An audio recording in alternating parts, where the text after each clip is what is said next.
बिस्मिल्लाहिर्रहमानिर्रहीम। मैं हूं महमूद भट्टी और आप देख रहे हैं मेरा यूट्यूब चैनल। दोस्तों, एक सोच हमारे मुल्क में बहुत तेज़ी से फैल रही है और उसके ख़यालात के साथ लोगों की हम आहंगी और उसकी सोच के साथ मिलना भी लोगों का एक नेचुरल था। और वो सोच ये है कि जो सी पैक है, चाइना पाकिस्तान इकोनॉमिक कॉरिडोर, वो हमारे लिए ईस्ट इंडिया कंपनी साबित होगा कि आने वाले वक्तों में चाइना हमारे मुल्क के तमाम रिसोर्सेज पे कब्ज़ा कर लेगा और हमें वैसे ही ग़ुलाम बना लेगा जैसे कि बरतानिया ने हम पे तकरीबन 150 से 200 साल तक हुकूमत की।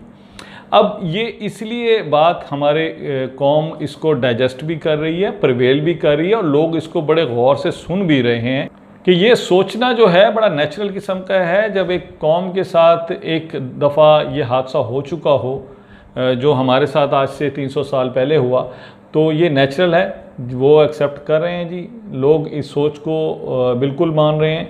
लेकिन मैं थोड़ा सा आपको लेके चलूँगा कंपैरेटिव हिस्ट्री दोनों सी पैक की और EIC की। हम ज़रा सोचते हैं बेसिकली जो EIC है, ईस्ट इंडिया कंपनी जो थी, ये एक ऐसे नज़रिए की पैदाइश थी या एक ऐसे नज़रिए का हिस्सा थी जिसको मर्केंटाइलिज़म कहते हैं। उसकी सिंपल से एक बेसिक थॉट है या एक बेसिक लाइन है कि जी सब कुछ हमारा है। उर्दू में अगर मैं आपको बताऊं कि सब कुछ हमारा और किसी का नहीं।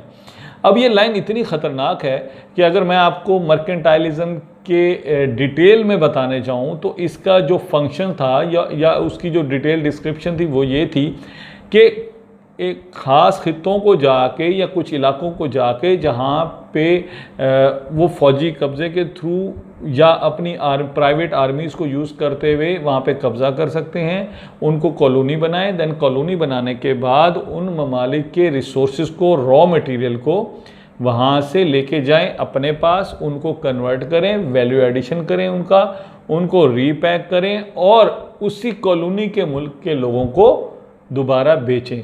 अब ये इसमें जो मेजर रोल प्ले कर रहा था, जो सबसे बड़ा इस वक्त लीडर था इस तमाम हमारे हिंदुस्तान के इलाके में जो लीड कर रहा था इन चीज़ों को, वो था बरतानिया, ब्रिटिश एम्पायर ने इस खित्ते की दौलत को, जो कि 17वीं सदी ईस्वी में तकरीबन दुनिया की दौलत का 1/4 हिस्सा थी, उस पर कब्ज़ा किया। और जब ये लोग 1950 के करीब यहाँ से छोड़ के गए तो यहाँ की जो सब कॉन्टिनेंट की दौलत थी वो दुनिया की दौलत के मुकाबले में सिर्फ 3% बची थी। आप अंदाज़ा करें कि कितने बड़े रिसोर्सेज इन लोगों ने किन कन्वर्जन्स के बहाने या प्रोडक्शन साइकिल के बहाने यहाँ से निकाले।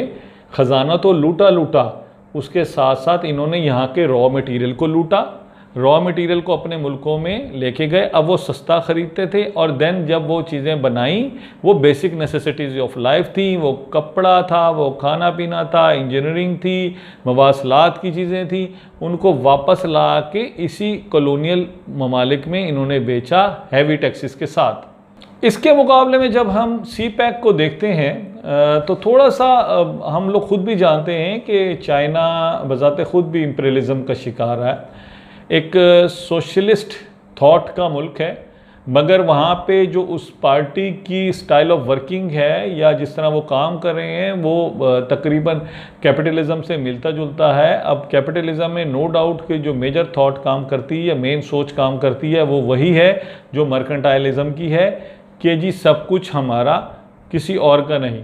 मगर इसमें थोड़ा सा जो अपॉर्चुनिटीज़ और जो हालात हैं वो पिछले वक्तों से बहुत मुख्तलिफ हैं। इसके लिए जो सबसे पॉपुलर मिसाल दी जाती है वो अफ्रीकी ममालिक की दी जाती है, जहाँ पे चाइना ने इन्वेस्टमेंट की, इंफ्रास्ट्रक्चर को बिल्ड किया, रोड बिल्ड किए, रेलवेज़ बिल्ड की। मगर उसके मुकाबले में कहा यह जाता है कि वहाँ की तमाम इंफ्रास्ट्रक्चर को चाइना के पास क्योंकि गिरवी रखा गया है और अब चाइना वहाँ की तमाम चीज़ों का मालिक है, तो जो फैसला करना चाहे कर सकता है। मगर क्या हमने तारीख़ में ये नहीं पढ़ा कि बरतानिया ने जब सब कॉन्टिनेंट पे कब्ज़ा किया तो किस अंदाज में किया था? यहाँ की जो लोकल पॉपुलेशन थी उसको किस बेदर्दी से कत्ल किया गया था? क्या EIC, ईस्ट इंडिया कंपनी, यहाँ पे इन्वेस्टमेंट लेके आई थी? बिल्कुल नहीं। वो जहाज़ों के जहाज़ भर के लाए थे अपनी प्राइवेट आर्मी के